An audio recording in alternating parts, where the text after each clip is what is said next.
I'm in Los Angeles, so today on Preppy Kitchen, we're gonna do a really fun bakery tour. Tons of delicious places to try, so let's get started.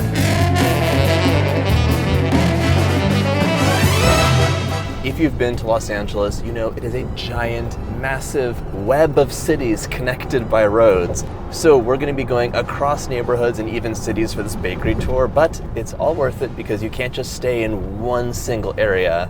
Well, I mean, you could, but that wouldn't be fair. There's so many delicious things. First off, we're heading to Gjusta. This used to be the supplier of baked goods for Gjusta. Now they're their own cafe with a big operation, a beautiful patio, and most importantly, tons of delicious baked goods, which I can't wait to try out.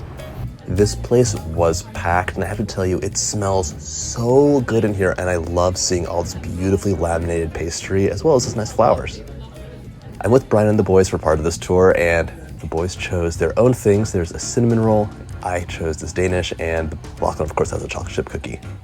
Brian tried a giant selection of things, a bite of each, and he approved of all of them. I love this bakery so much, and if I lived here, I would definitely come here on the regular. Yes. How was that cookie? Very good. What is that, Lucky? We went to a bakery. So we just went to Gjusta, and it was delicious. Gjusta supplied Gjusta, which is a really famous restaurant in Venice. It was so interesting being back in Venice because I basically grew up there. My dad's business was there, and every summer I would work with him and make aerospace parts because that was the family business.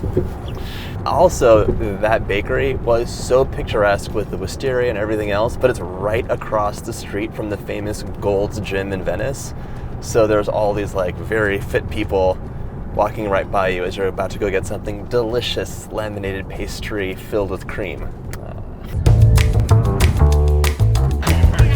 Next up, we're going to Fat and Flour. I'm so excited for this because they're really well known for having delicious homemade pies.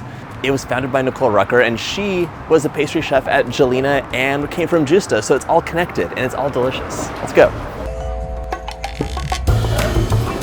The yuzu meringue, the rhubarb cheesecake, and the banana cream pie, slice of the rhubarb pie, and one cosmic brownie.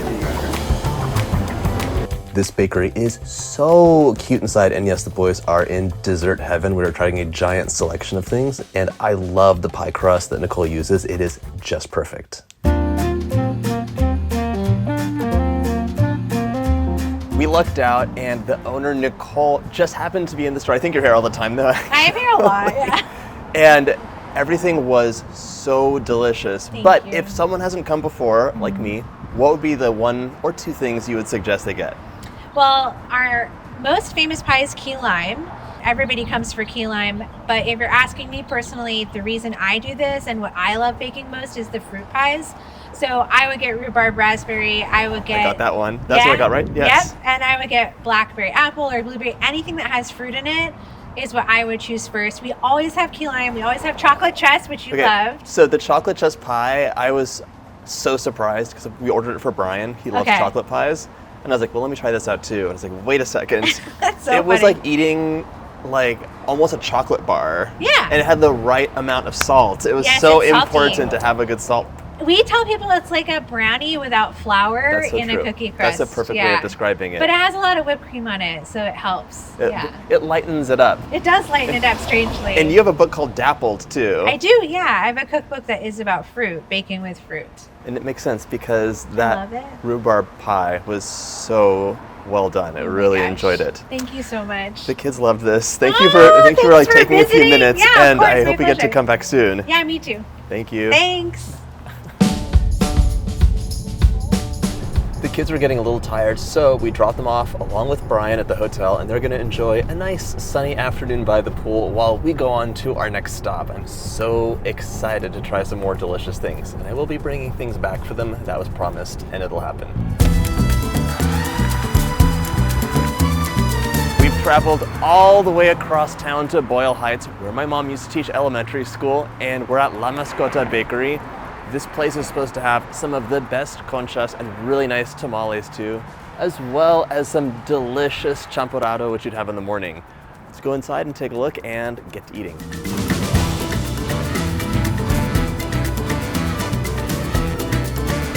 So it's a family-owned bakery, and they've been here since 1952, serving the community. Delicious things. I was really surprised by the conchas because they're not sweet conchas. They were almost a little bit salty with the sweet topping. They're perfect for dipping into hot chocolate, but not what I was expecting. Definitely suggest you try some of the delicious tamales. I'm going home with a chicken one, and I'll be eating it in the car.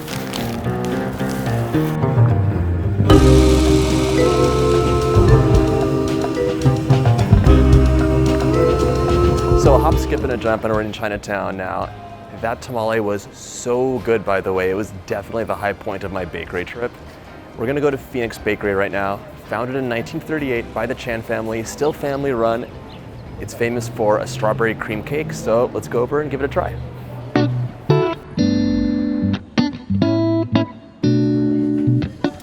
There was no place to eat, so I'm gonna eat in the car. And right now we're on our way to Porto, by the way, which I'm very excited about. It is a classic Los Angeles place that you've got to try.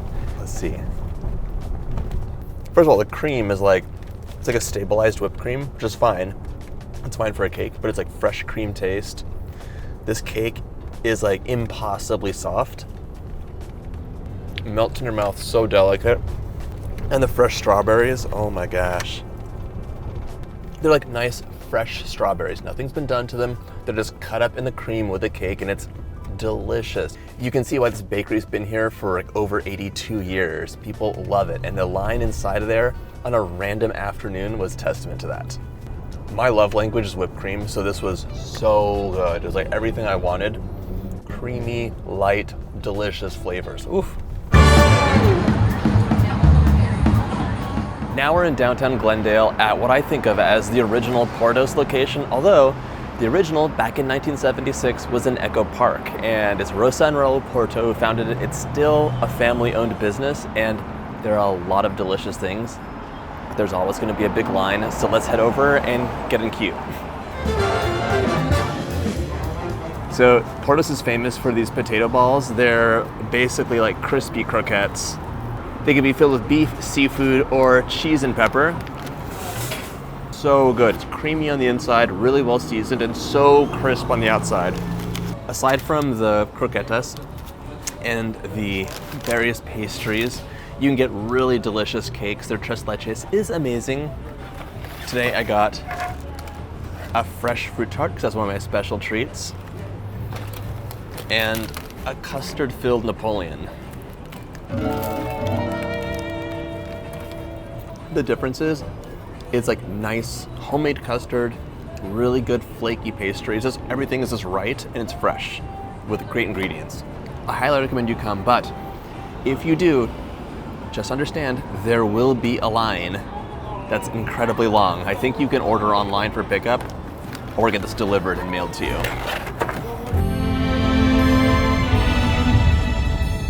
Out of all the things I had today, I have to say that my favorite was that rhubarb raspberry pie from Fat and Flour. Oh my gosh, it was just so right. I can see why she's won all these pie competitions. It's definitely a must visit. But it's really hard to choose. There were so many good things along the way. And in case you're wondering, Brian's favorite was that sprinkle cookie from the same place. So good. I hope you enjoyed this tour of Los Angeles bakeries. And if you like this video, check out my bakery tour playlist.